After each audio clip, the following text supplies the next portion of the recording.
3 des Jeux parapanaméricains. Au tennis de table, les Canadiens avaient bien l'intention de repartir avec la médaille d'or. À gauche, Ian Kent d'Halifax tente le tout pour le tout dans un match l'opposant au Brésilien Paulo Samini. Kent perd le premier match et le jeune Brésilien semble lui donner du fil à retordre. Mais Kent effectue une remontée spectaculaire lors des 2 jeux suivants et en quatrième manche, il se voit accorder le service pour le match ainsi que la médaille d'or.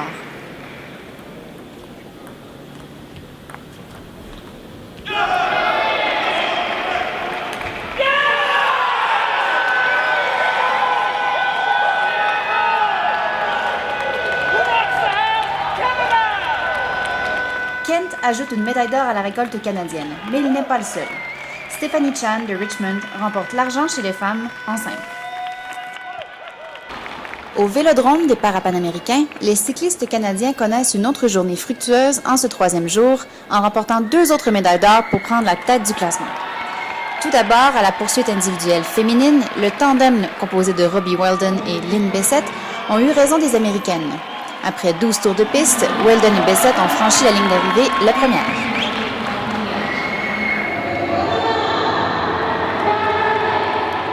C'est un double doublé à Guadalajara et les 2 cyclistes recevaient leur 2e médaille d'or des Jeux. Du côté de la poursuite individuelle masculine, le plan de match canadien s'est déroulé à la perfection pour Daniel Chalifour et Ed Veal. Leur puissant départ a berné les Colombiens qui ont tout donné au début de la course pendant que les Canadiens lâchaient du lest.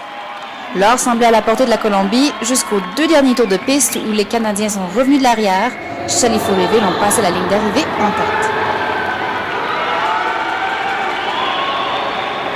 On est super heureux tous les deux. Ça a été une journée, on a commencé notre journée, les jambes fatiguées, on filait moins. Mon pilote Ed est un peu malade depuis 8 jours, depuis qu'on est ici.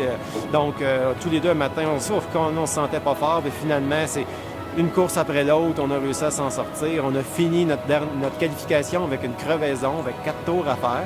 Donc, c'était une crevaison qui allait tranquillement. Puis à la fin, on a fini sur le rim. Donc, on glissait la roue arrière, puis un peu plus, puis c'était l'accident. Et quand on est arrivé en finale, là, on s'est dit, là, c'est la dernière course aujourd'hui. On donne tout ce qu'on a. On a suivi notre plan de match, puis tout a été comme sur des roulettes. On a gagné! Un mot sur la 3e journée de la compétition de goalball. L'équipe féminine canadienne a commencé la journée par un match les opposant à l'autre Mexicain.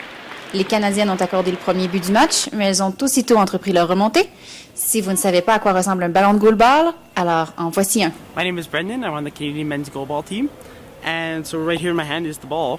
And so it's about 1.25 kilos, so 2.5 to 3 pounds. And about a 1/4 inch thick rubber. And there's some noise bells inside. And so basically those bells are important for us to hear the ball so that we can defend it. De retour au match Canada-Mexique et à l'excellent jeu défensif des Canadiennes pour repousser les tirs mexicains. Les Rouges ont répliqué avec un but pour finalement signer une victoire de 11-1 en ronde préliminaire. Yeah, it was a good game. We went in strong. We let up an early goal, but it didn't faze us, and we just stuck to our game plan and played hard. Everyone got to play, and everyone who came on court, they played their best, and it was a good game.